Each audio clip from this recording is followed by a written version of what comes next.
यहाँ चाहिँ कम्प्रिहेन्सिभ इन्कममा हाम्रो यो अनरियलाइज्ड गेन लसका कुराहरू, फरेन एक्सचेन्जको कुराहरू ट्रान्सलेसन गर्दाखेरिको होइन, अनि यी लस गेन कुराहरू हाम्रो यो के अरे इन्सुरेन्सको हाम्रो यो के भन्छ त्यसलाई, हाम्रो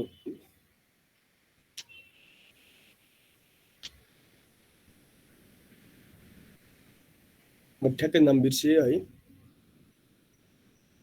त्यो इन्सुरेन्समा गरिन्छ हेर, त्यो चाहिँ हाम्रो जस्तो नेपालमा हुँदैन कि त्यसको लागि इन्डिया पठाउँछन् है, त्यहाँबाट पनि हाम्रो के हुन्छ लस गेन हुन्छ, ती सबै कुराहरू हाम्रो कम्प्रिहेन्सिभ इन्कममा इन्क्लुड हुन्छन् है त। कम्प्रिहेन्सिभ इन्कममा यो हाम्रो इन्कम स्टेटमेन्टमा इन्क्लुड नहुने जुन गेनहरू लस छन् तिनीहरूलाई पनि हाम्रो के गरिन्छ, इन्क्लुड गरिन्छ है। कम्पनीमा होल्डिङ गेन लस भएका जुन कम्पनीको अपरेसनबाट गेन लस छ ती सबैलाई लिएर हाम्रो यदि हामीले यो प्रफिट अर लस क्यालकुलेसन गर्छौँ भने त्यसलाई हामी के भन्छ त, कम्प्रिहेन्सिभ इन्कम भन्छौँ है त। अब यो यसको बारेमा त अस्ति पनि हामीले अलिअलि भनिसकेका हौँ होइन र, पढेको हो नि होइन, ठिक छ। अब यहाँ चाहिँ कम्प्रिहेन्सिभकै बारेमा सोधेको छ है, कम्प्रिहेन्सिभ इन्कमको बारेमा।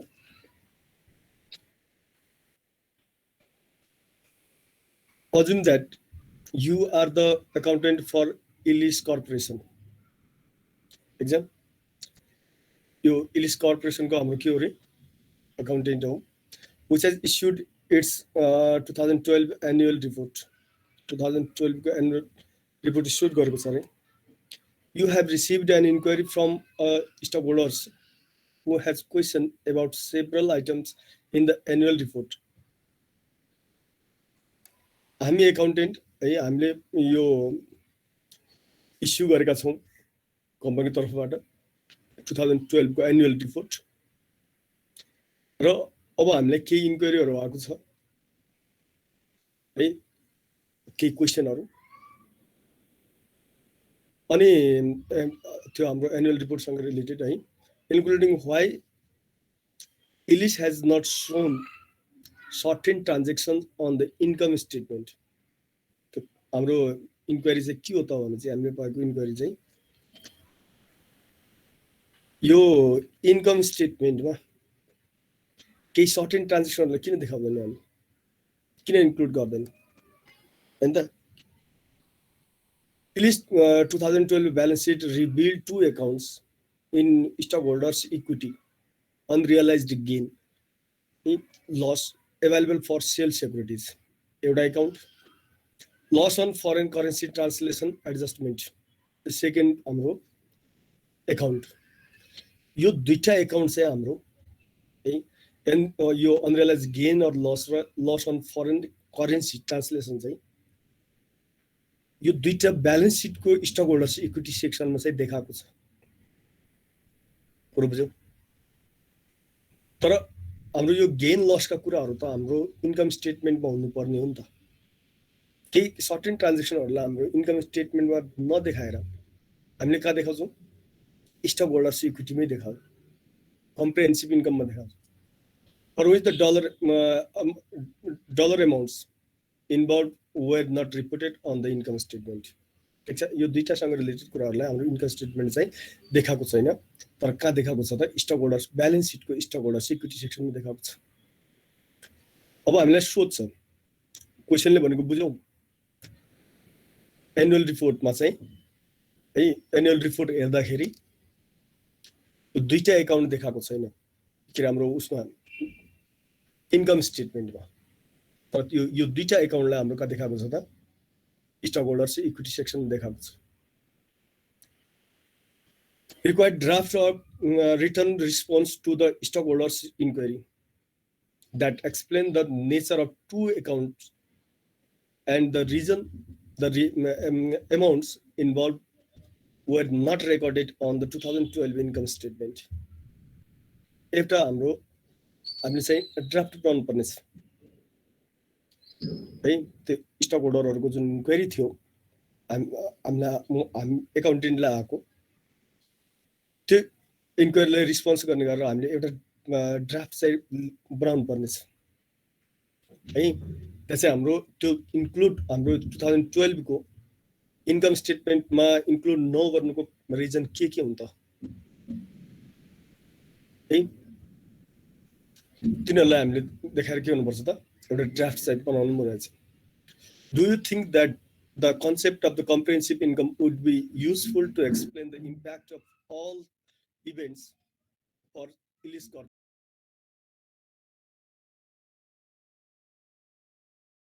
अब त्यो हामीले जुन ड्राफ्ट बनाउँदैछौँ होइन, जुन यो प्रब्लम छ 2000 यो के अरे अनरियलाइज्ड गेन अर लस र foreign currency translation comprehensive income के अरे कम्प्रिहेन्सिभ इन्कम कन्सेप्ट चाहिँ युजफुल होला त भन्छ। ठिक छ। अब हामीले यो क्वेसनको आन्सर दिनुको लागि फर्स्ट के बुझ्नु पर्यो भने कम्प्रिहेन्सिभ इन्कम स्टेटमेन्टको बारेमा बुझ्नु पर्यो, स्टक होल्डर्स इक्विटी सेक्सनको बारेमा हामी बुझ्नु पर्यो, अनि त्यसपछि इन्कम स्टेटमेन्टको। ठिक छ। यो अनरियलाइज्ड गेन अर लस भनेको के हो त भने चाहिँ हामीले जस्ट सेक्युरिटी सेल नगरेर होल्ड गरेको, एभाइलेबल फर सेल सेक्युरिटिज भन्छ।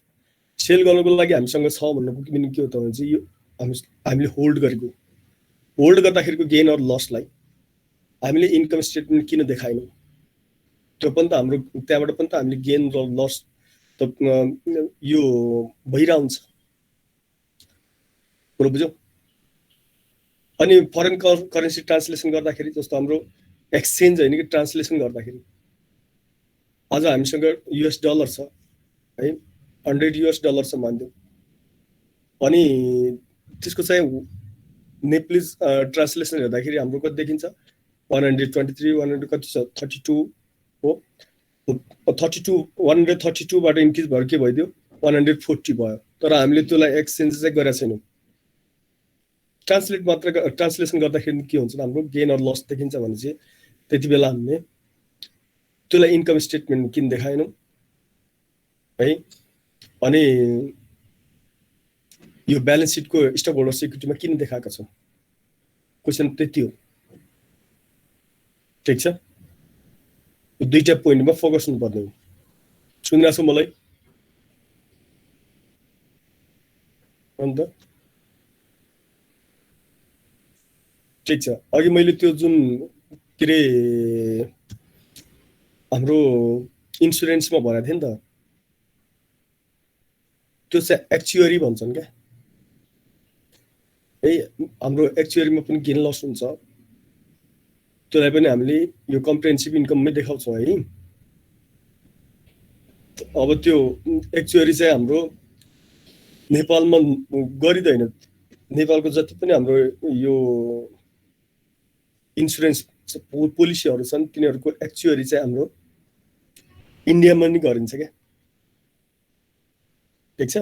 अब त्यो एक्चुअरीको बारेमा धेरै बुझ्नु पर्दैन हामीले, मात्र एक्चुअरीमा हाम्रो गेन लस छ भने त्यो के हुन्छ त कम्प्रिहेन्सिभ इन्कममै आउँछ भन्ने हो है, एक्चुअरी भन्छन्। अहिले याद आयो मलाई।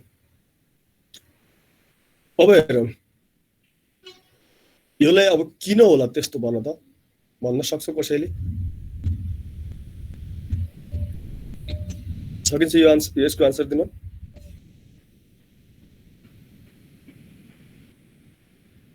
भन्छ। अब हामीले लेख्ने कसरी त भने चाहिँ फर्स्ट त हाम्रो यो अनरियलाइज्ड गेनको बारेमा लेख्नु पर्यो, फरेन करेन्सी ट्रान्सलेसनको बारेमा भन्नु पर्यो होइन, अनि त्यसपछि यो इन्कम स्टेटमेन्टको बारेमा जानु होला। हेर है यहाँ छ unrealized gain loss available for sale securities account occurred when the company adjusted its investment for the changes in the market value of the securities. ठीक छ।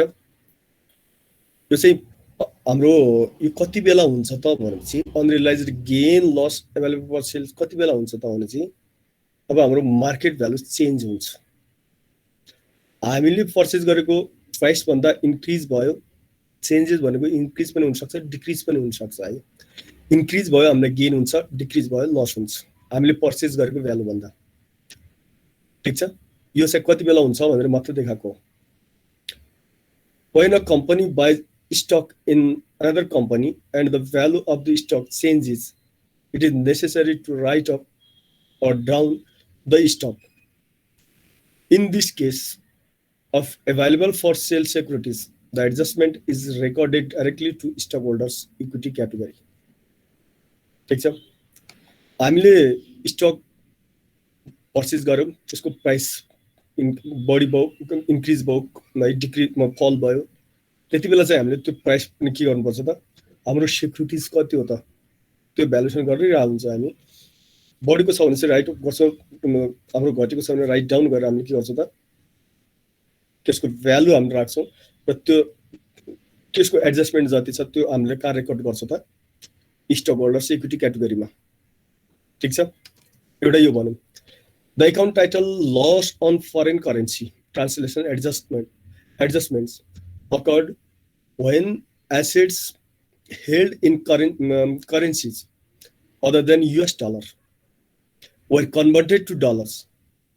ठीक छ, अब हाम्रो US डलर यो जस्तो जापानिज येन छ, चाइनिज करेन्सी छ हैन, त्यो हामीले होल्ड गरेका छौँ, त्यसलाई US डलरमा कन्भर्ट गरौँ।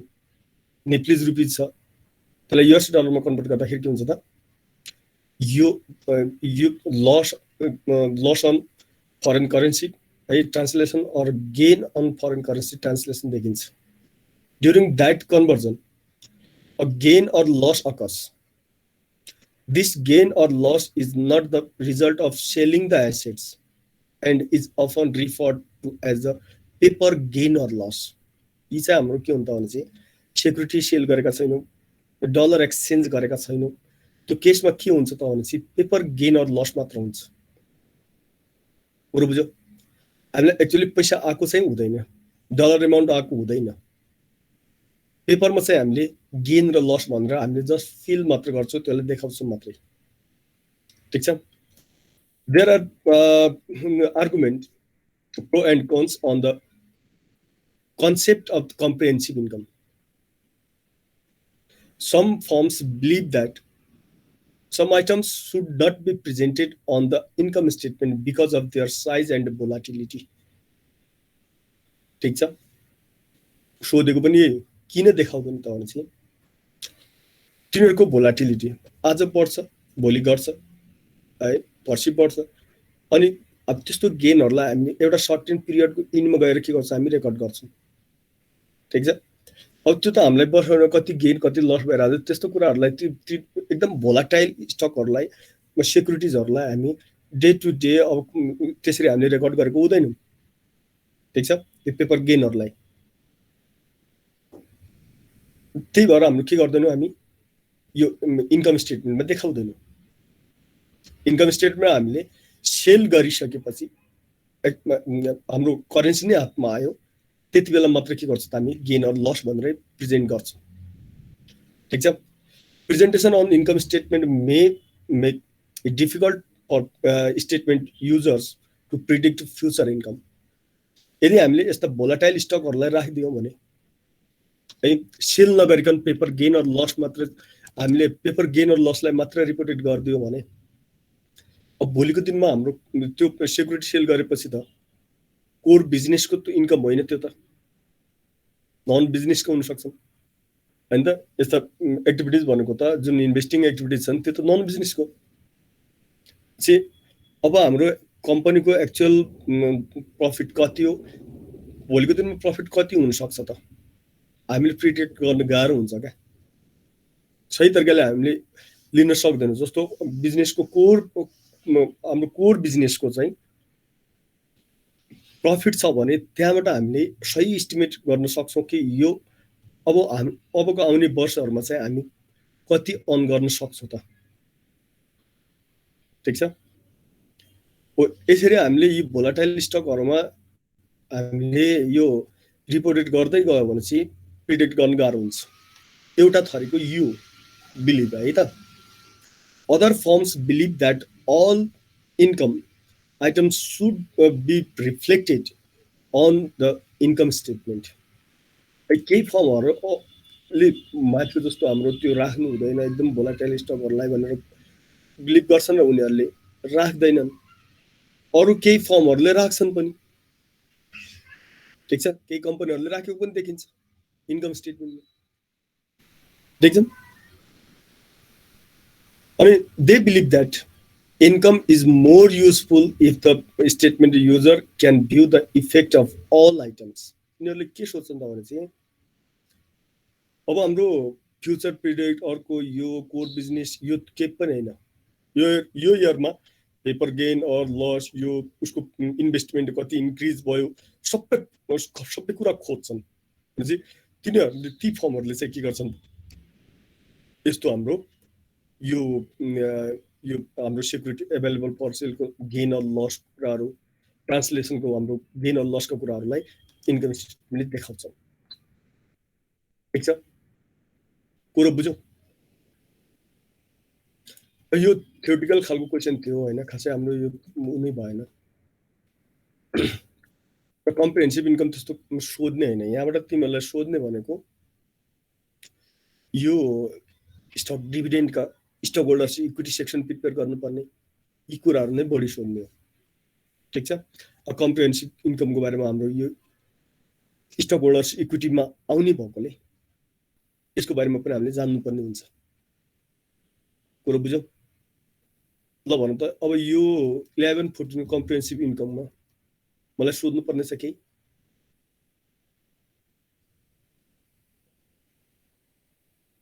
छ यो कम्प्रिहेन्सिभ इन्कममा?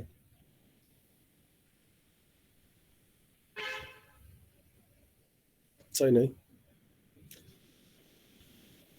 त्यसो भए अगाडि बढाउँ। अब exercise 11-15 reporting changes in stockholders' equity items.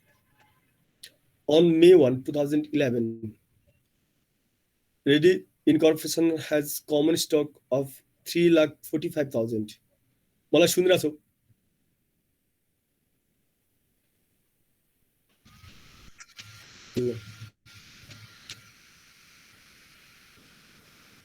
$2011 को May 1 मा चाहिँ यसको कमन स्टक $3,45,000 छ। Additional paid in capital of 12,98,000 and retained earning of 30,13,000. Reddy did not purchase or sell any common stock during the year. कुनै purchase पनि गरेको छैन, sale पनि गरेको छैन यो 2011 मा चाहिँ। The company reported net income of 5,56,000 and declared dividends in the amount of 78,000 during the year ended April 30, 2012. ठिक छ। यो 2011 मा चाहिँ उसले कि कुनै स्टकहरू यो गरेको छैन है, सेल गरेको। अनि 2012 मा चाहिँ नेट इन्कम 5,56,000 देखाउँछ। डिभिडेन्ड डिस्ट्रिब्युसन चाहिँ हाम्रो 78,000 देखाउँछ। Required to prepare a statement that explain the differences between the beginning and ending balance for the accounts in the stockholders equity category of the balance sheet. Beginning र हाम्रो stockholders equity को beginning balance र ending balance कति हो त? ठीक छ, त्यो क्याल्कुलेसन गर्नुपर्ने छ। कुरो बुझ्यो। अब financial prepare financial that explain the difference between भनेको अब यो हामीले फाइनेन्शियल स्टेटमेन्ट भनेको त अब के प्रिपेयर गर्न सक्छौँ यहाँबाट? ब्यालेन्स सिट भनेर ब्यालेन्स सिटको पार्सियल ब्यालेन्स सिट, त्यो पनि पार्सियल ब्यालेन्सको एउटा हाम्रो स्टक होल्डरसिप क्याटेगोरी प्रिपेयर गर्न सक्छ। यो बिगिनिङ ब्यालेन्स र इन्डिङ ब्यालेन्सको डिफरेन्स देखाउनु पर्यो। त्यहाँ बिगिनिङमा ब्यालेन्स कति? कमन स्टक 3,45,000 छ। अनि बिगिनिङको हाम्रो एडिसनल पेड इन क्यापिटल 12,58,000 98,000 छ। रिटेन अर्निङ बिगिनिङ गर्छ यो छ हाम्रो। अनि यो इयरमा यो हाम्रो 5,56,000 नेट इन्कम लिएको छ एड गरिदिनु रिटेन अर्निङमा। ठिक छ, दुईटा ब्यालेन्स देखाउने हो क्या, बिगिनिङ र इन्डिङ। त्यहाँ मैले गरेको छु हेर। हामीले यो स्टक होल्डर्स यो के अरे statement of stock holders equity बनायौँ है। ठिक छ, यो चाहिँ हाम्रो statement of stock holder equity बनाएर छ। ल हेर्दा यहाँ चाहिँ हामीले बिगिनिङ ब्यालेन्स देखायो। यो यस्तो किन गरेको भने चाहिँ सबै स्टक होल्डर्स इक्विटीकै आइटम्स हुन्, common stock, additional paid in capital, retained earning, total stock holders equity. ठिक छ, हामीलाई प्रिपेयर गरेर यो भनेको टोटल स्टक होल्डर्स इक्विटी। अब डिफ्रेन्स देखाउँदाखेरि बिगिनिङ ब्यालेन्स र इन्डिङ ब्यालेन्सको डिफ्रेन्स देखाउँदाखेरि हामीले यसरी देखायो भने हामीलाई सजिलो भयो। बिगिनिङ ब्यालेन्समा common stock 3,45,000, additional paid in capital 12,98,000, retained earning 13,000, total stock holders equity हाम्रो यो भयो। यो त सबैले बुझ्यो, यो सबैलाई एड गरिदिने। अनि नेट इन्कम हाम्रो रिटेन अर्निङमा एड हुन्छ। ठिक छ, डिभिडेन्ड्स रिटेन अर्निङमा लेस हुन्छ। ठिक छ, अनि इन्डिङ ब्यालेन्स हेर्ने, इन्डिङ ब्यालेन्स हाम्रो कमन स्टक 3,45,000 एडिसनलको हुने भयो। अनि रिटेन अर्निङको हाम्रो 34,91,000 भयो यो कुरालाई एडजस्ट गर्दाखेरि। र अब टोटलमा हाम्रो स्टक होल्डर्स इक्विटी हेर्दाखेरि बिगिनिङ टोटल स्टक होल्डर्समा अब यो एमाउन्ट एड गर्ने, योलाई लेस गरिदियो भने चाहिँ यो आउँछ है। यसरी गरे पनि भयो। होइन हामीले यो इन्डिङ ब्यालेन्सलाई मात्र एड गर्दै जाने हो भने नि 50 लाख हाम्रो 34,000 आउँछ।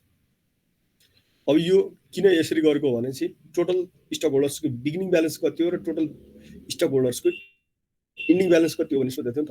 बिगिनिङ ब्यालेन्स पनि देखायौँ, यसरी हामीले इन्डिङ ब्यालेन्स पनि देखाउन सक्यौँ। त्यही भएर यसरी हाम्रो यो फर्मेटमा युज गर्दाखेरि, यो फर्मेट युज गर्दाखेरि बिगिनिङ रेट हाम्रो स्टक होल्डर्स इक्विटी एकाउन्टको बिगिनिङ ब्यालेन्स र इन्डिङ ब्यालेन्स देखाउन सकिन्छ। यो त सजिलो छ सर। भन्नु त। सो त्यसमा म एउटा ठाउँमा कन्फ्युज भएछ, यतापट्टि स्टक होल्डर सिक्युरिटीमा भन्नु त। सर हामीले त्यो फर्स्टमा रिटेन अर्निङमा हामीले नेट इन्कम जोडेर डिभिडेन्ड घटायो होइन, अनि यता स्टक होल्डर सिक्युरिटीमा चाहिँ त्यो नेट इन्कम र डिभिडेन्ड जुन घटा छ नि हामीले, त्यो चाहिँ किन यस्तो हाम्रो फर्स्टमा त नेट इन्कम डिभिडेन्ड घटाएपछि त्यो रिटेन अर्निङ स्टक होल्डर सिक्युरिटीमै जाने हो होइन? अब कुरा सुनौ न, मैले बुझेँ होइन। यो तिमीलाई के सोध्यो भने स्टक होल्डर्स यो इक्विटीको यो इच आइटमको के गर्ने, इन्डिङ र बिगिनिङ ब्यालेन्स देखाउ भन्छ क्या प्रत्येक आइटमको। कमन स्टकको बिगिनिङ ब्यालेन्स कति थियो? 345,000। अनि कमन स्टकको इन्डिङ ब्यालेन्स पनि यति नै भयो होइन त? हजुर। कमन स्टकको इन्डिङ र बिगिनिङ देखाउन सक्यो। एडिसनल पेड इन क्यापिटलको पनि इन्डिङ र बिगिनिङ देखाउन सक्यो नि हामीले होइन? हजुर। अनि रिटेन अर्निङको पनि इन्डिङ र बिगिनिङ भयो कि भएन? हजुर। अनि स्टक होल्डर्स इक्विटीको अब तिमीले भनेको यो हामीले यो 5,56,000 यो किन गर्नु पर्यो? हामीले त यो मात्रै एड गरिदियो भने नि हुन्थ्यो, यो इन्डिङको मात्रै एड गरेर पनि यहाँ देखाउन सकिन्थ्यो भनेर हो नि त होइन त? तिमीले भनेको त्यही होइन? योलाई किन गर्नु पर्यो त भनेपछि ल हेर त 46,56,000 हामीले यो कुरालाई एड गर्यो, यो कुरालाई लेस गर्यो भने यही आउने होइन? भन त, हो कि भन्दा हजुर यही आउने हो नि त। अब हामीले यहाँबाट के गरौँ भने चाहिँ यो स्टक होल्डर्स इक्विटीमा पनि हामीले के गर्थ्यौँ चाहिँ नेट इन्कमलाई एड गर्ने, यो आखिर हाम्रो डिभिडेन्ड लेस नै हुने हो। ठिक छ, यो टोटलमा पनि हामीले क्यालकुलेसन गरेर देखाइदियौँ क्या, टोटलमा पनि क्यालकुलेसन गरेर देखायौँ। यसरी एड गरे पनि भयो, यसरी एड गरे पनि भयो। अनि यो टोटलमा पनि क्यालकुलेसन गरेर देखाउँदाखेरि त यसको बिगिनिङ ब्यालेन्स यति थियो, यो कुरामा यो नेट इन्कम एड भयो, अनि हाम्रो यो एड भयो, अनि यो इन्डिङ ब्यालेन्स आयो। अब यो रिटेन अर्निङमा एड हुनुपर्ने हो त। रिटेन अर्निङ त 46,56,000 भित्र अलरेडी छ नि त, कुरो बुझ्यौ? ठिक छ, सो कुन वाला चाहिँ भन्नुभएको यो 300 त्यो वाला?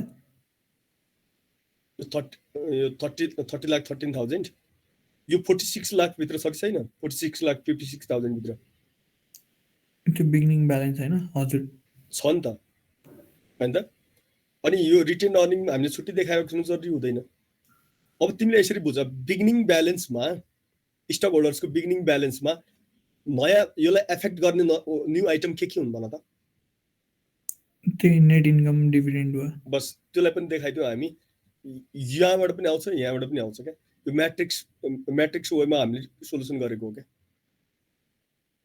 बुझ्यौ हजुर तिम्रो क्वेसन भनेको मैले बुझेको भनेको यो हामीले एड गरेर यतिकै देखाउँदा हुन्थ्यो यो किन हामीले 56 लाख र 78,000 लाई देखाउनु पर्यो यो त हामीले रिटेन अर्निङमै देखाइसकेका छौं भन्ने हैन त हजुर हजुर अब रिटेन अर्निङमा देखाइसक्यो त हैन अब रिटेन अर्निङ त यो हाम्रो 51 लाख 34,000 मा पनि त 34,000 91,000 34 लाख 91,000 छ नि हैन इन्क्लुड छ नि त यो हजुर छ नि त हैन हो भनेपछि यो चाहिँ तिमीले सिधै के गर्यो भने बिगिनिङ ब्यालेन्स देखाइदियो सिधै इन्डिङ ब्यालेन्स देखाइदियो ल भन्दियो अब मान्दियो तिम्रो यो सबै मिसिङ छ रे यताको सबै पार्ट मिसिङ छ रे स्टक होल्डर्स इक्विटीको बिगिनिङ र इन्डिङ ब्यालेन्स देखाउनु पर्यो भने त केले एफेक्ट गरेको त्यो देखाउनु परेन भन त क्लियर भयो नि यसबाट स्टक होल्डर्स इक्विटी पनि क्लियर भयो रिटेन अर्निङ पनि क्लियर भयो त्यही भएर त क्वेसनले के भनेको छ हेर त here the financial statement that explain the difference between the beginning and ending balance for the accounts in stockholders equity category of the balance sheet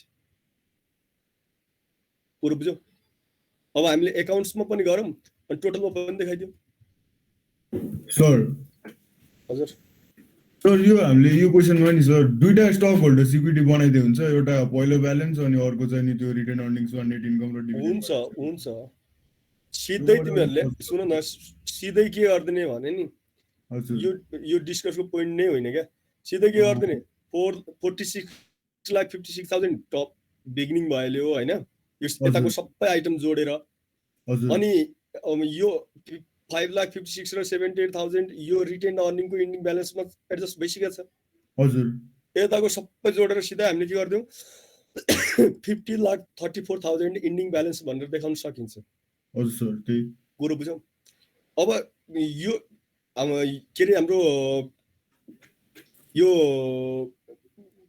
46 lakh 56,000 जुन छ बिगिनिङको अनि इन्डिङ यति भयो हैन त अब यो कुरा हाम्रो यो जुन डिभिडेन्ड र नेट इन्कम छ यो त हामीले रिटेन अर्निङमा पनि त हेर्न सक्छौं नि हैन त अनि यो कुरालाई हामीले यहाँ देखाइदियो भने के हुन्छ र झन् क्लियर भएन त मात्र क्लियर गर्नलाई मात्र भनेको क्या यो नदेखाइ पनि त आउने आन्सर त उही हो नि कुरो बुझ्यौ बुझ्यो सर यहाँ चाहिँ भर्टिकली र होरिजन्टली एड गर्दाखेरि आउने आन्सर 50 लाख 34,000 नै हो क्या कुरो बुझ्यौ बुझ्छु गर्दा हुन्छ त्यस्तो यही उ नै भन्ने हैन तर यसले झन् क्लियर बनायो स्टक होल्डर्स इक्विटीलाई पनि हाम्रो के गर्दियो त टोटलमा पनि यसरी इफेक्ट भएको हो भनेर देखाइदियो अब हेर अर्को क्वेशन हेर Diva company has developed a statement of stockholders equity for 2012 as follows. Beginning balance दिएको छ एडिशनल पेड इन क्यापिटल को सबैको यो स्टक होल्डर्स इक्विटी का आइटमहरुको बिगिनिङ र एन्डिङ ब्यालेन्स दिएको छ ठीक छ अब कुरो के छ भने नेट इन्कम 80,000 छ क्याश डिभिडेन्ड 45,000 छ बुझ्यौ यहाँ चाहिँ क्याश डिभिडेन्ड कति छ 45,000 छ यो क्याश डिभिडेन्ड हाम्रो कमन को होला कि प्रिफर्ड को होला प्रिफर्ड को अब त्यही छुट्याउनु गाह्रो छ हेर है अनि प्रिफर्डमा फेरि यहाँ स्टक डिभिडेन्ड दिएको रहेछ नि त हेर त स्टक डिभिडेन्ड प्रिफर्डमा दिएको छ नि 10,000 अनि स्टक डिभिडेन्ड हाम्रो यो प्रिफर्डकै 15,000 दिएको रहेछ उसले कुरो बुझ्यौ कमनमा स्टक डिभिडेन्ड दिएको छैन अब यहाँ यस्तो केसमा चाहिँ यहाँ चाहिँ के भनेको छ भने Debax preferred stock is 100 for 8% stock ठीक छ 8% डिभिडेन्ड रेट रहेछ preferred stock if the stock is liquidated or redeemed stockholders are entitled to 120 per share यसलाई रिडिम गर्दाखेरि कतिमा रिडिम्सन हुँदो रहेछ 120 मा रिडिम्सन हुँदो रहेछ अब हाम्रो प्रिफर्ड स्टकको ब्यालेन्स कति थियो बिगिनिङमा 1 लाख हैन त अब हेर हाम्रो अनि यो additional paid in capital 50,000 preferred कै देयर आर अब हाम्रो यहाँ डिभिडेन्ड रेट कति छ 8% छ there are no dividends in arrear on stocks कुनै पनि स्टकमा डिभिडेन्ड तिर्न चाहिँ बाँकी छैन एरियर छैन the common stock has a par value 5 per share common स्टकको पार भ्यालु चाहिँ हाम्रो कति हुन्छ 5 पर शेयर हो रिक्वायर्डमा छ determine the dividend pay out for the common stock हाम्रो कमन स्टकको चाहिँ यो डिभिडेन्ड पे आउट रेशियो कति हो त DPR dividend pay out ratio निकाल भन्छ 2 मा determine the book value per share of Debax common stock common स्टकको हाम्रो बुक भ्यालु पर शेयर कति हो त दुईटा निकाल्नु भनेको छ कुरो बुझ्यौ अब यो 45,000 लाई मैले चाहिँ क्याश डिभिडेन्ड यो हाम्रो कमन स्टकको हो भनेर मानिदिएको छु किन प्रिफर्डलाई 15,000 स्टक 15,000 के दिएको छ स्टक डिभिडेन्ड दिएको छ भने उसलाई क्याश दिइराख्नु जरुरी छैन भनेर हामीले एउटा नोट पनि लेखिदिनु पर्छ यस्तो केसमा चाहिँ मैले मान्छु कुनै कुरालाई एजुम गर्छु भनेपछि त्यति बेला नोट लेख्नु पर्छ फर्स्टमा नोटमा क्लियर हो द सोलुसन है यो सोलुसन जुन डिभिडेन्ड पे आउट रेशियो भनेको छ नि यो सोलुसन चाहिँ the solution assume that the common stock holder have a right to the total net income of 80,000 the preferred stock is not cumulative and it does not indicate that the cash dividend was declared to the preferred stockholders. कुरो बुझ्यौ अब अझै यसलाई clear गर्नलाई further it appears that the preferred stock received a stock dividend during the year rather than the cash dividend. यो त मानेको हो नि त हामीले हैन र उलाई स्टक डिभिडेन्ड दिइसक्यो भनेपछि अब एरियर छैन पहिलाको तिरेको होइन यही वर्षको हो यो त पहिलाको छैन भनेछ नि त क्वेशनले त एरियर छैन भनेपछि त अनि यो वर्षको पेमेन्ट गरेको यो वर्षकै डिक्लेयर गरेको भनेपछि त यो चाहिँ हाम्रो प्रिफर्डलाई चाहिँ क्याश होइन उलाई स्टक चाहिँ दिइसक्यो भन्ने भयो therefore 45,000 of net income should be attributable to common stockholders कुरो बुझ्यौ जुन यो डिभिडेन्ड दिएको छ 45,000 यसलाई यो चाहिँ कसलाई एट्रिब्युट गर्छौ हामी कमन स्टकलाई भनेर हामीले मान्दियौ कुरो बुझ्यौ यो चाहिँ हामीले अजुम गरेको है त अनि dividend pay out ratio equals to DPS divide by EPS हो dividends divide by net income यो डीपीएस भनेको पर शेयरमा आउँछ टोटल नम्बर अफ शेयरले डिवाइड गरिदियो भने डिभिडेन्डलाई टोटल नम्बर अफ शेयरले डिवाइड गरे के आउँछ डीपीएस नेट इन्कमलाई टोटल नम्बर अफ शेयरले डिवाइड गरिदियो भने के आउँछ ईपीएस आउँछ एउटा शेयरको मात्रै आउँछ अब यहाँ हामीले ईपीएस र डीपीएस एउटा शेयरको निकालेर आउने आन्सर पनि 56.25% नै हो कुरो बुझ्यौ किनभने चाहिँ नम्बर अफ शेयर कति छ त कमनको भन्नु त 4 लाख डिवाइड बाइ 5 हैन त कति हुन्छ नम्बर अफ शेयर अब यहाँ 1 लाख न्यू इस्यु गरेको रहेछ ठीक छ अब 50,000 5 लाख भने चाहिँ 5 लाख डिवाइड बाइ कति भयो त 5 भनेपछि कति हुन्छ 1 लाख हुन्छ सर 1 लाख हुन्छ 1 लाख डिवाइड बाइ के रे 45 divide by 1 lakh 80 divide by 1 lakh गरे भने चाहिँ पर शेयरको आयो नि त हो त्यसलाई डीपीएस र ईपीएस भन्ने हो क्या यो त हामीले के रे फाइनेन्सियल स्टेटमेन्ट एनालाइसिसमा पढेको थियो नि, रेसियो एनालाइसिसमा। ठिक छ, dividend divide by net income हो यो। इपिएस भनेको पर सेयर, यो एउटा सेयरको नेट इन्कम भनेको, डिपिएस भनेको एउटा सेयरको डिभिडेन्ड भनेको है। यो चाहिँ 1 मा कन्भर्ट गरेको, यो चाहिँ टोटलमा हो। आउने आन्सर इपिएस डिपिएस गर्यो भने आउने आन्सर भनेको 56.25% नै हो। ठिक छ, 45,000 डिभाइड बाइ हाम्रो के गरे, नेट इन्कम कति हो त? नेट इन्कम हाम्रो 80,000 हो। कुरो बुझौँ? सर त्यो 45,000 चाहिँ हामीले कमनलाई दिएको किन अज्युम गरेको भने रिटेन अर्निङमा माइनस गरेछ, त्यही भएर होइन। रिटेन अर्निङमा त उसलाई पनि हाम्रो प्रिफर्डलाई दियो भने पनि रिटेन अर्निङमै माइनस हुने हो होइन। यो किन त भने नि, यो हामीले किन मानेको भने प्रिफर्ड स्टकलाई के दिएको छ, प्रिफर्ड स्टकलाई के दिएको छ भने त स्टक डिभिडेन्ड दिएको छ नि होइन। स्टक डिभिडेन्ड दिएको छ, कुरो बुझ्यौ? अब यो क्यास डिभिडेन्ड जति पनि हाम्रो यो हुन्छ इन्कम, त्यसमा अब क्लेम कसले गर्छ? स्टक डिभिडेन्ड दिइसक्यो भने अब क्लेम कसले गर्छ त? कमनले त गर्ने हो नि। कुरो बुझ्यौ? लाइक द यहीँनिर भनेको छ नि त, it appears that the preferred stock holders receive the stock dividend during the year rather than a cash dividend. ठीक छ, therefore the 45,000 of income, यो 45,000 of income भनेको डिभिडेन्ड हो है त, should be attributable to common stockholders. कुरो बुझ्यौ? उसलाई प्रिफर्ड दिइसक्यो त, अब जुन हाम्रो बाँकी रहेको डिभिडेन्ड हुन्छ अथवा इन्कम हुन्छ त्यो चाहिँ कसलाई एट्रिब्युट गर्नुपर्छ हामीले? कमनलाई। ठिक छ,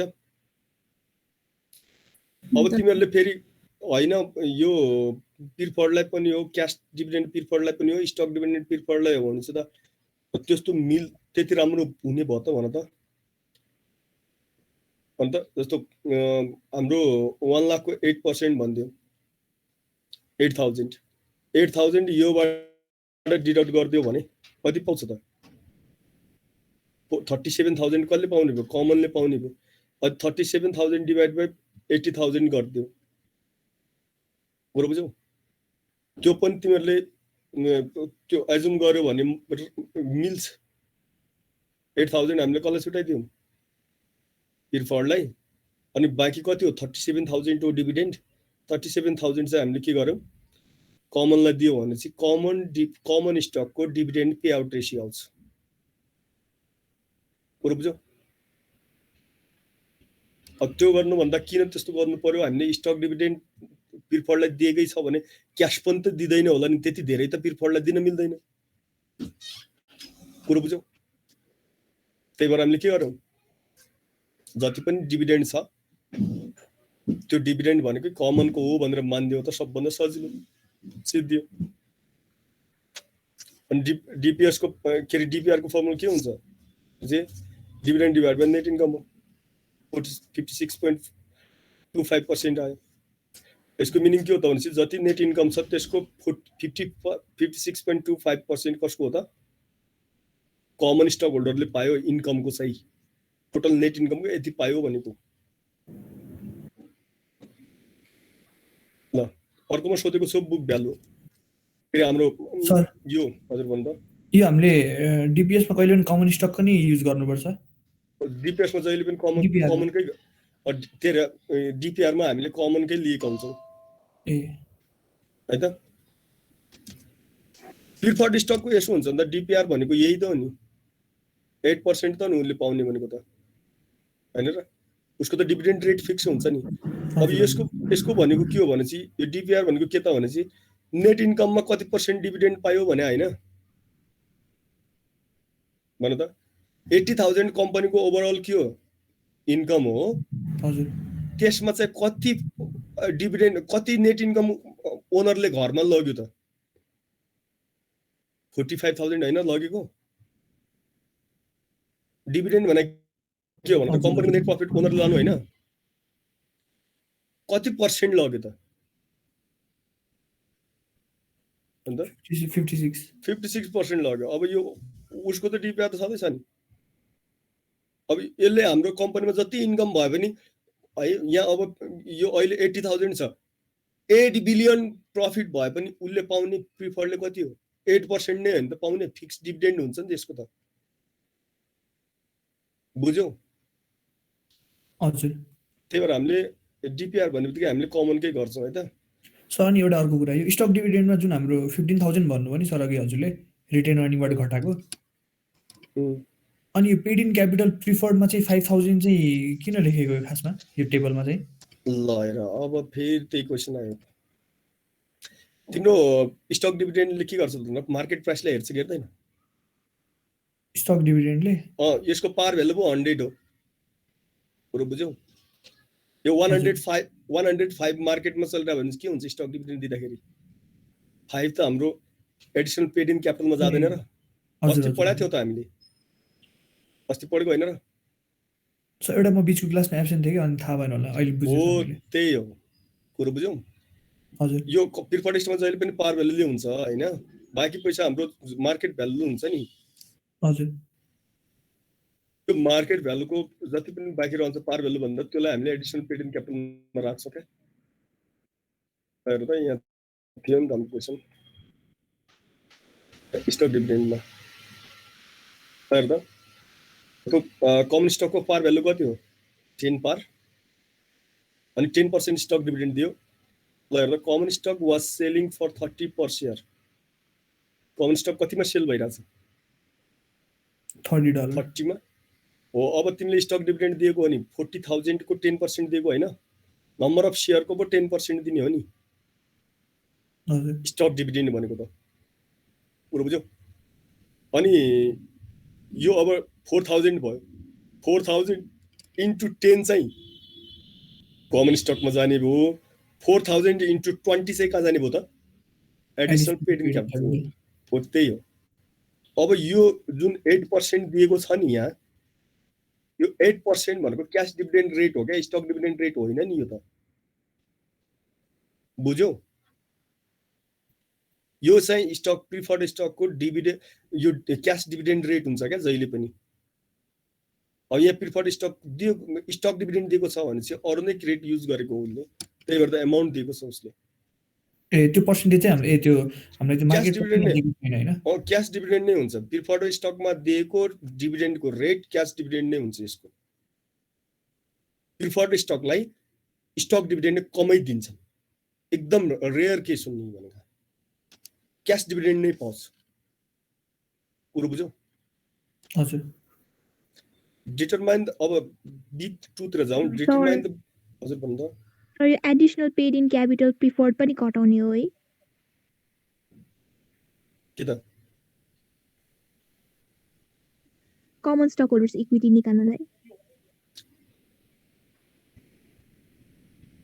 तिम्रो त्यो घटाउने होइन, जति यो छ नि 2,20,000 होइन, यो 2,20,000 यो सबै एड गर्ने होइन, यो सबै एड गर्यो भने के आउँछ भन त? टोटल स्टक होल्डर्स इक्विटी आउँछ नि, हो कि भन त? हो sir. Total stock holders equity कसरी आउँछ भन त? प्रिफर्डको टोटल, एडिसनल पेड इन क्यापिटलको टोटल, इन्डिङ ब्यालेन्स, कमनको इन्डिङ ब्यालेन्स, अनि रिटेन अर्निङ के अरे एडिसनल पेड इन क्यापिटल कमनको इन्डिङ ब्यालेन्स, रिटेन अर्निङको इन्डिङ ब्यालेन्स, यो सबैलाई एड गरिदियो भने के आउँछ हाम्रो?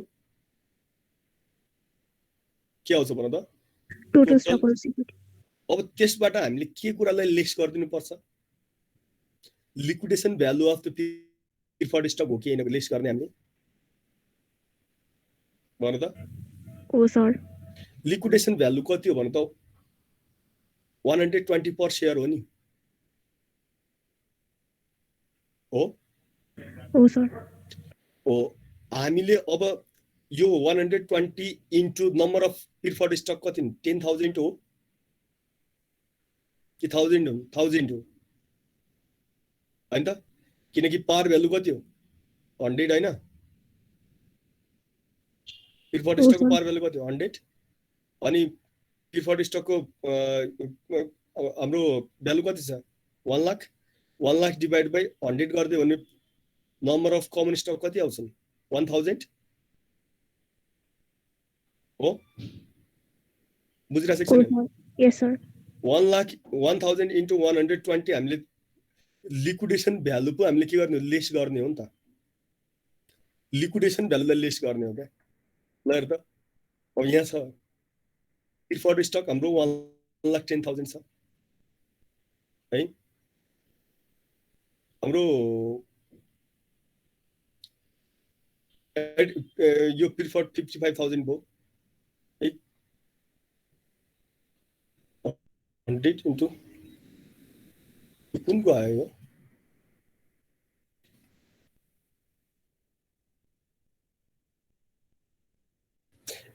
हो त नि।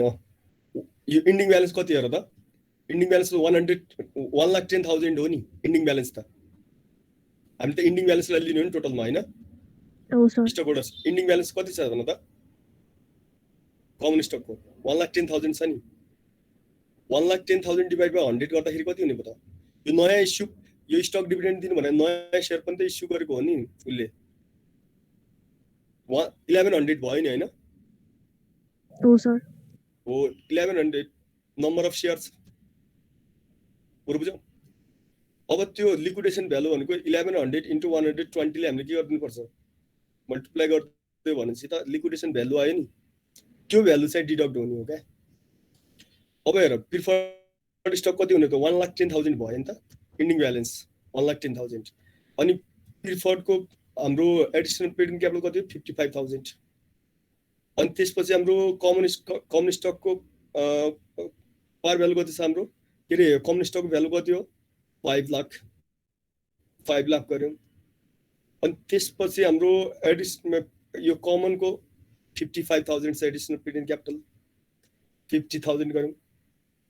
अनि त्यसपछि रिटेन अर्निङको इन्डिङ ब्यालेन्स कति छ हाम्रो 2,20,000 छ।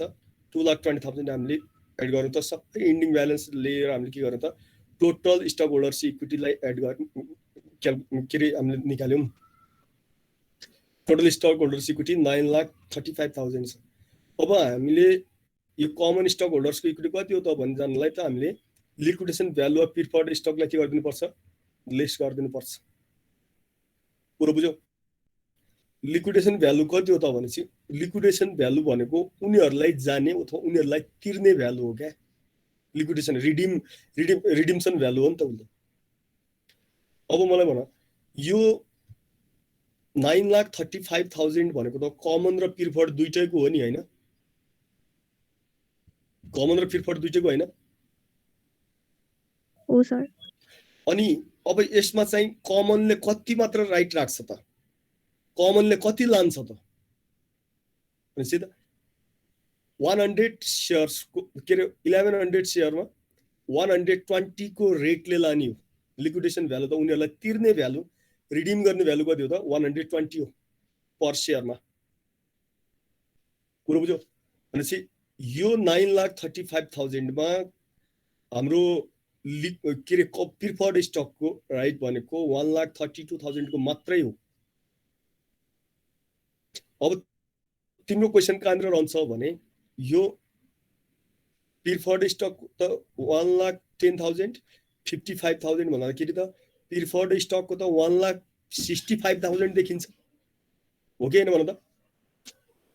प्रिफर्ड स्टकहरूले त 1,65,000 तिरेको देखिन्छ नि होइन, दुईटा एड गर्दाखेरि त। हो सर। भनेपछि अब उनीहरूलाई हामी के कति पेमेन्ट गरिरहेछौँ 1,32,000 भनेपछि अब उनीहरूले हामीलाई दियो 1,65,000 तर हामीले उनीहरूलाई तिर्ने कति हो त 1,32,000 मात्रै हो। कुरो बुझ्यौ। किनकि 1,20,000 मा 120 मा रिडिम गर्छु भनेर उनीहरूले ओके गरेको छ, पेपरमा साइन नै गरिसकेको छ, किनिसकेको छ। कुरो बुझ्यौ। भनेपछि उनीहरूलाई हामीले पेमेन्ट गर्ने 1,32,000 हो किनकि यो बिचमा हामीले डिभिडेन्ड पनि दिएका हुन्छौँ उनीहरूलाई। त्यही भएर उनीहरू 100 मा पर्चेस गरेर होइन प्लस यो अब 50 भनेपछि 105 मा पर्चेस गरेर होइन यसमा चाहिँ रिडिम गर्न उनीहरू अग्री हुन्छन्। यो अग्रिड प्राइस हो दुईटैको बिच। 1,32,000 तिर्नु पर्ने हो भने प्रिफर्डको यति मात्रै हो, उनीहरूले जतिसुकै तिरौँ त्यो हामीलाई दिएको त्यो कमनकै रहन्छ। अब हामीले यहाँनिर 1,90,000 तिर्नु पर्ने हो भने नि, यदि हामीले 1,90,000 तिर्नु पर्ने हो भने है के अरे रिडिम्सन भ्यालु हो भनेपछि यहाँबाट 1,90,000 नै डिडक्ट गर्नुपर्छ। यो एडिसनल पेड इन क्यापिटल यति थियो, हाम्रो प्रिफर्ड स्टक यति थियो भनेर हुँदैन। यो त उनीहरूबाट आएको पैसा हो, जति आयो त्यति नै तिर्ने होइन, तिर्ने प्राइस छुट्टै हुन्छ। यहाँ चाहिँ तिर्ने के छ, 120 पर सेयर भनेको छ। त्यही भएर उसको सेयर कति हुन्, 1100 हुन्। 1100 हामीले 120 को रेटमा पेमेन्ट गरिदिने हो। त्यही नै यो भ्यालु नै उनीहरूको यहाँ माथिको यो 9,35,000 मा क्लेम हो। योलाई हामीले उनीहरूलाई तिर्नुपर्ने भ्यालुलाई घटाइदियो भनेपछि 8,03,000 चाहिँ कसको हो त, कमनको। बुझ्यौ? अब कमनको हाम्रो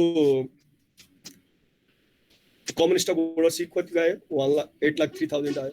अनि नम्बर अफ सेयर कति भयो त, 1 लाख भयो। 1 लाख नम्बर अफ सेयर छन्, ठिक छ। 5 लाख डिभाइड बाई कति भनेको थियो, 5 पार भ्यालु हैन त। पार भ्यालु 5 हो भनेपछि 5 लाख डिभाइड बाई 5 भनेको 1 लाख हो। 1 लाख नम्बर अफ सेयरले डिभाइड गर्दै भने पार भ्यालु हाम्रो के आउँछ, बुक भ्यालु पर सेयर आउँछ। एउटा सेयरको बुक भ्यालु चाहिँ हाम्रो कति हो त, $8.03 हो। पुरो बुझ्यौ?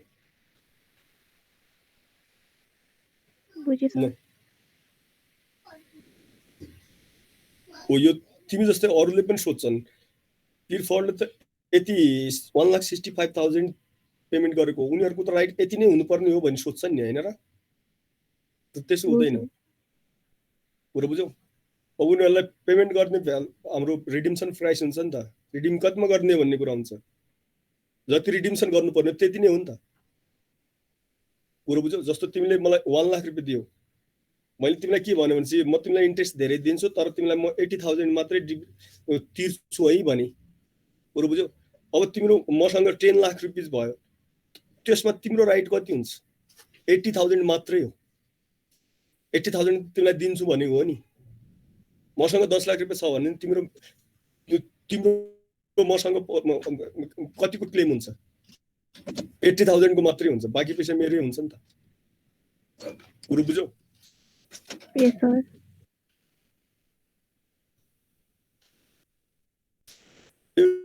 डिभिडेन्ड पे यो क्याश फ्लो स्टेटमेन्टका यी साना क्वेशनहरु हुन्। अब सिद्धियो त यो chapter.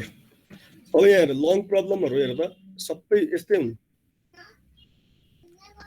Pillar company was incorporated as the new business on January 1, 2012. The corporate अब यहाँ हेर है, यहाँ के भनेको छ रिक्वायर्डमा हेर त, यो पढ्यो भने चाहिँ सबै माथिको क्वेशन मिक्स क्वेशन हो। हेर, लङ क्वेशन यसरी बनाउँछ क्या। Develop the stock holders equity category of pillar, balance sheet as of 31st December 2012.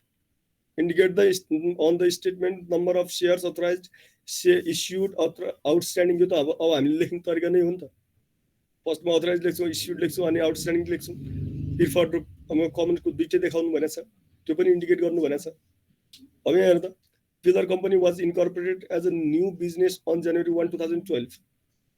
2012 मा न्यू बिजनेस स्टार्ट गरेको रहेछ। The corporate charter approved on that date authorized the issuance of 1,000 shares, 100 par value, 7% cumulative non-participating preferred stock। ठीक छ। अब यसको authorise share हुन् यो, and the 10,000 shares of 5 par common stock, यो पनि अथराइज्ड नै हो। ठीक छ। Authorise share of common stock 10,000 par value of common stock, 5 par $5 on January 10। Pillar issued for cash 500 shares of preferred stock, 1,000 उसको अथराइज थियो।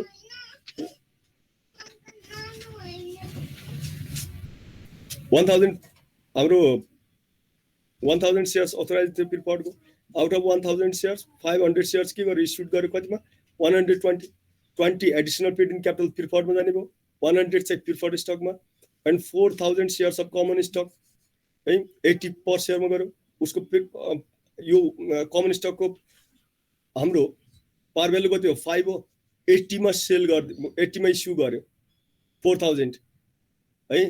अथराइज शेयर कति छ, 10,000 छ। 10,000 मा 4,000 शेयर के गर्यो, इस्युड गर्यो। नम्बर अफ इस्युड शेयर 4,000 हुने भयो। अनि 70% 4,000 मा 4,000 शेयर के गर्यो, 80 मा सेल गर्यो 80 मा इस्यु गर्यो 4,000 मा 4,000 शेयर के गर्यो, इस्युड गर्यो। नम्बर अफ इस्युड शेयर 4,000 हुने भयो। अनि 25 एडिशनल पेड इन क्यापिटल हुने भयो, 5 कमन स्टक, 5 चाहिँ पार भ्यालुमा हुने भयो। On January 20, it issued 1,000 shares of common stock to acquire a building site at a time when the stock was selling for 70 per share. 1,000 फेरि एडिशनल सेयरहरू issue गर्यो। Number of share के भयो त अब इस्युड सेयर 4,000 प्लस 1,000 5,000 हुन गयो। अब कतिमा इस्यु गरेको रहेछ भनेपछि हाम्रो 70 मा भनेपछि 5 पार भ्यालु 65 फेरि एडिशनल पेड इन क्यापिटलमा एड भयो। During 2012, Pillar established an employees benefit plan. है अब स्टक ट्रेजरी स्टक लियो अनि डिभिडेन्ड दियो। यहाँ हेर्दा यो क्वेसन लङ क्वेसन बनाइदियो हेर त ल। मैले तिमीलाई के भनेको थिएँ, जसले ब्रिफ आन्सर क्वेसन बुझ्छ उसले सबै क्वेसनहरू बनाउन सक्छ। ब्रिफ आन्सर क्वेसन जुन थियो त्यो चाहिँ एकदमै इम्पोर्टेन्ट छ यो च्याप्टरको लागि। ल भन त सबै ब्रिफ आन्सर क्वेसनहरू मिक्स गरिदिएको छ कि छैन भन त। Stock issuance for non cash consideration अनि treasury stock, dividends, cash dividend, stock dividend, यही हैन र गर्न सकिन्छ।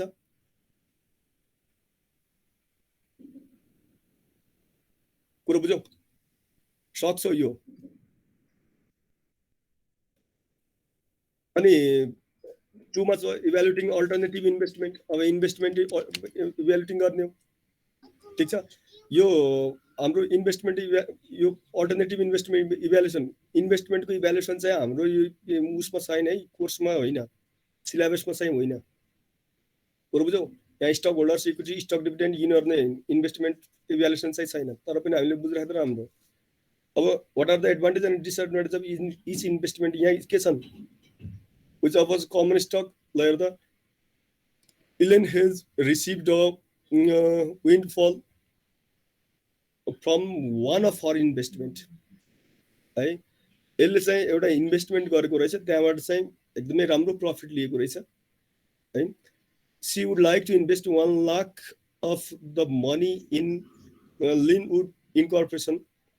यो कम्पनीमा चाहिँ लगानी गर्न चाहिरहेको थियो उसले 1 लाख, which is offering common stock, preferred and bonds on the open market. Open मार्केटमा चाहिँ है स्टक एक्सचेन्जहरुमा चाहिँ मजाले पाउने रहेछ। कमन स्टक पनि पाउँछ यो कम्पनीको, प्रिफर्ड स्टक पनि पाउँछ, बोन्ड पनि पाउँछ, ठीक छ। अनि प्रिफर्ड स्टकको रेट यति छ, बोन्डको रेट यति छ, अनि डिभिडेन्डका रेटहरु यो छन् भनेर दिएको छ।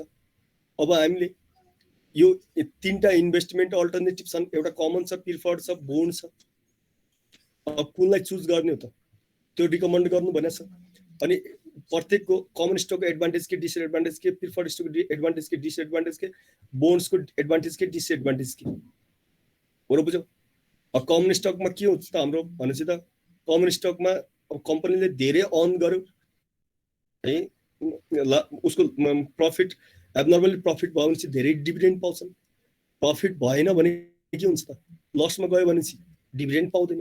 प्रिफर्ड स्टकमा के हुन्छ, फिक्स डिभिडेन्ड हुन्छ हैन त। अनि यो बोन्ड्समा के हुन्छ, इन्ट्रेस्ट हुन्छ। कम्पनी लसमा जाओस् प्रफिटमा जाओस् मतलब भएन। बोन्ड र प्रिफर्ड भनेको त के हो, उस्तै उस्तै नेचर हो नि, कुरा बुझ्यौ। अनि प्रिफर्डमा के हुन्छ भने चाहिँ एउटा हाम्रो यो क्युमुलेटिभ हो भनेपछि त एरिया डिभिडेन्डहरु पनि पाउँछ हामीले। यहाँ फिक्स डिभिडेन्ड हुन्छ, रिस्क कम हुन्छ हैन त।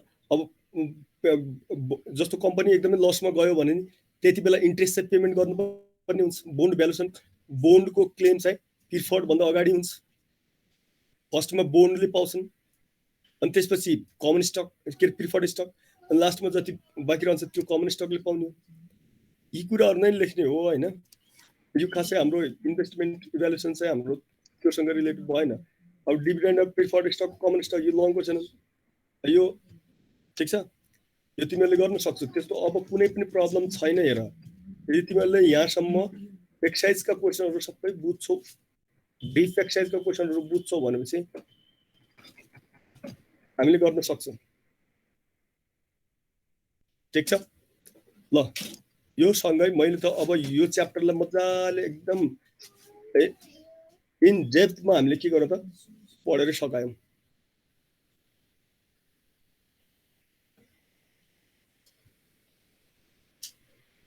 अंशुले बिहान के क्वेसन सोधिरहेको थियो हैन, अब भोलि गरौँला न अंशु है। 87 भइसकेछ हैन? हुन्छ सर, हुन्छ। कुनै सर यो स्पेसिफिक पारमा भन्दा कममा इस्यु भयो भने के हुन्छ सर? डिस्काउन्ट हुन्छ नानी त्यो केस चाहिँ हुँदैन हाम्रो यहाँ है। किन हुँदैन भने यहाँ चाहिँ स्टक होल्डर्स इक्विटी सेक्सन मात्रै हो नि प्रिपेयर गर्ने त हामीले, बुझ्यौ? अब मलाई भन त discount on issue of shares कहाँ जान्छ? इक्विटी एसेट्स हुन्छ, त्यो एसेटमा जान्छ क्या, एसेट साइडमा। Discount on issue of share कहाँ जान्छ? हाम्रो एसेटमा जान्छ।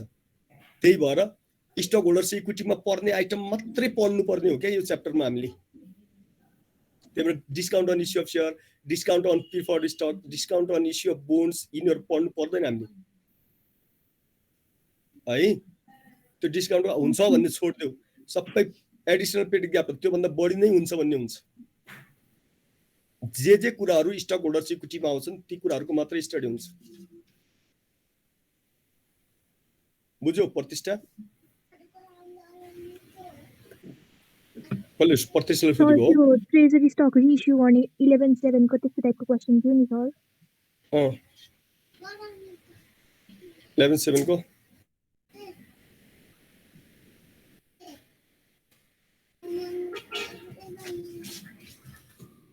भन त। यही क्वेसन हो?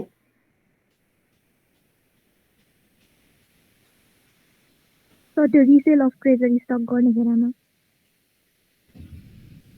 बुझिन मैले भन त। एक्सर्साइज 11/7 भनेको हो सर। अनि के भनेको भन त, यसमा के प्रब्लम आयो? सर त्यो रिसेल अफ ट्रेजरी स्टक भनेको होला।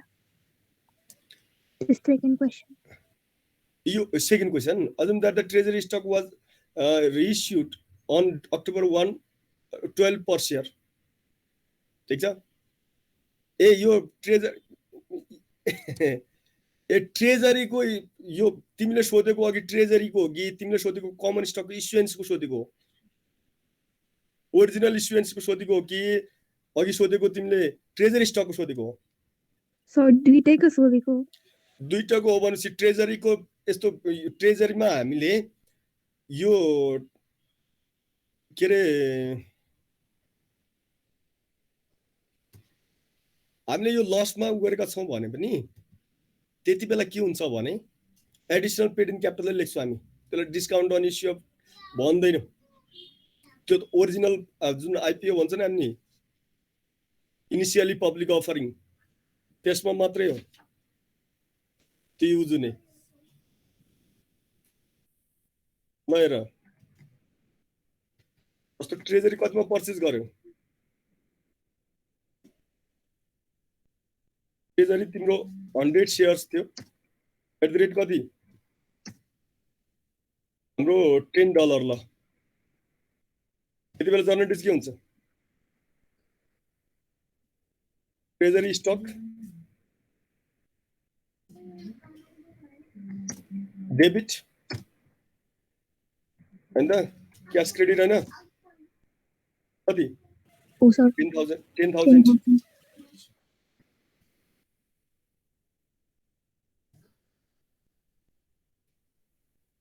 भयो। ट्रेजरी स्टक के गर्यो? ट्रेजरी स्टक रिसेल गर्यो, रिइस्यु गर्यो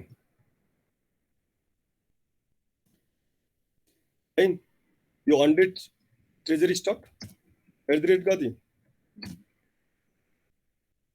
5 मा के अरे 12 मा। ल यति बेला के हुन्छ जर्नल पेज भन त? क्यास डेबिट अनि हाम्रो कम ट्रेजरी स्टक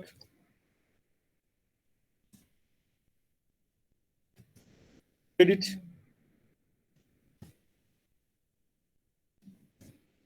अनि additional paid in capital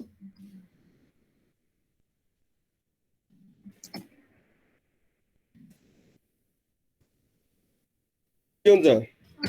credit. यहाँ कति आउने भयो त? 112,000 आउने भयो। ट्रेजरी स्टक 10,000 2000 केमा जाने भयो एडिसनल पेड क्यापिटल अब ठ्याक्कै यसको अपोजिट ट्रेजरी स्टक के भइदियो कमर्सियल भयो यो चाहिँ एड हुन्छ कहाँ एडिसनल पेड क्यापिटलमा एड गर्छौँ हामी अब ट्रेजरी स्टक के भइदियो हामीले 7 मा सेल गर्दियौँ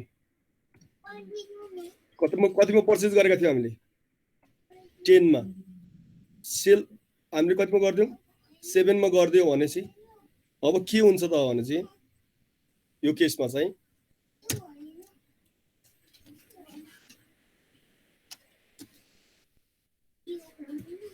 तर क्याश डेबिट 7000 हुने भयो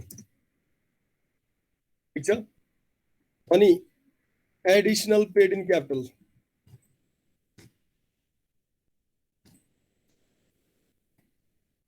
त्यसलाई एडिसनल पेड इन क्यापिटल भनेर लेख्छौँ 3000 डेबिट नै भयो ट्रेजरी स्टक क्रेडिट 10000 पुरो बुझ्यौ अब मलाई भन त additional paid in capital debit हुनु भनेको त डिडक्ट हुनु होइन माइनस हुने हो यहाँ एडिसनल क्यापिटलमा पुरो बुझ्यौ किनकि रिटेन अर्निङ डेबिट भयो भने के हुन्छ माइनस हुन्थ्यो नि त्यस्तै additional paid in capital debit कहिले हुँदैन के अरे हाम्रो यो जब हाम्रो डिक्रिज भयो के अरे ट्रेजरी स्टक हामीले लसमा सेल गर्यो भने त्यति बेला मात्र additional paid in capital debit हुने नत्र additional paid in capital share capital यिनीहरू जहिले पनि के हुन्छन् क्रेडिट नै हुने हो यो डिक्रिज भयो भने मात्र डेबिट हुने हो त्यही भएर यो केसमा के हुने भयो त क्यास डेबिट यो हुने भयो अब तिम्रो अर्को क्वेसन भनेको ओरिजिनल इस्यु गर्दाखेरि के हुन्छ त ओरिजिनल इस्यु यो त ओरिजिनल होइन नि रिइस्युएन्स हो नि यो त रिइस्युएन्स हो ओरिजिनल इस्युएन्समा यस्तो हुँदैन यदि ओरिजिनल इस्युएन्समा 7 मा 10 पार भएको यो ओरिजिनल इस्युएन्समा चाहिँ है हामीले के भनौँ रिइस्यु भनेनौँ treasury stock treasury stock 100 issued at हाम्रो $7 ल पार भ्यालु चाहिँ कति थियो वेयर पार भ्यालु $10 थियो अब यहाँ चाहिँ के हुने भयो भने चाहिँ यो 3000 चाहिँ हाम्रो discount on issue of share हुन्छ cash debit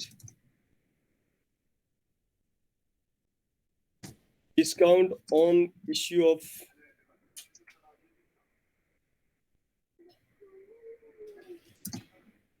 issue of common stock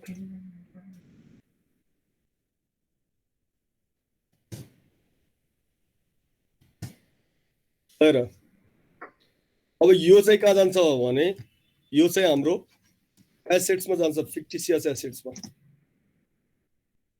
पुरो बुझ्यौ यहाँ चाहिँ के हुने भयो त ट्रेजरी हुँदैन कमन स्टक हुन्छ यहाँ कमन स्टक हुन्छ ट्रेजरी हुँदैन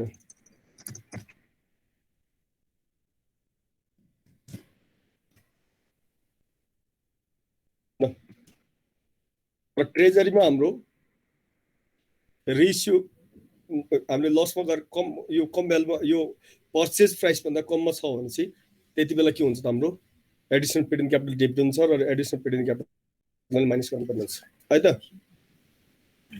सर थ्याङ्क यू सर सुन्नु न सर हाम्रो होइन सर त्यो लिजको मानि सर त्यो ब्यालेन्स सिटमा लिज अब्लिगेसन र हाम्रो लिज एसेटको ब्यालेन्स इक्वल देखाउनु पर्छ सर ब्यालेन्स सिटमा बना भनेर भन्यो नि सर हुँदैन नहुन पनि सक्छ हामीले त्यो ब्यालेन्स Lease सिटमा obligation अब्लिगेसनको अमाउन्ट लिने भनेको चाहिँ सर त्यो जति त्यो अमोर्टाइज गरेर आएको ब्यालेन्सै लिने होइन सर हो अब लिज अब्लिगेसन र लिजको जुन लिज एसेट छ नि त्यो फरक हुन्छ है फरक हुन्छ सधैँ सेम हुन्छ भन्ने हुँदैन अनि सर सुन्नु न यो के अरे हाम्रो मार्केट प्राइस भन्दा लोवरमा चाहिँ नि हाम्रो त्यो इन्भेन्टरी दियो भने सर त्यसको ब्यालेन्स सिटको प्रेजेन्टेसन कस्तो हुन्छ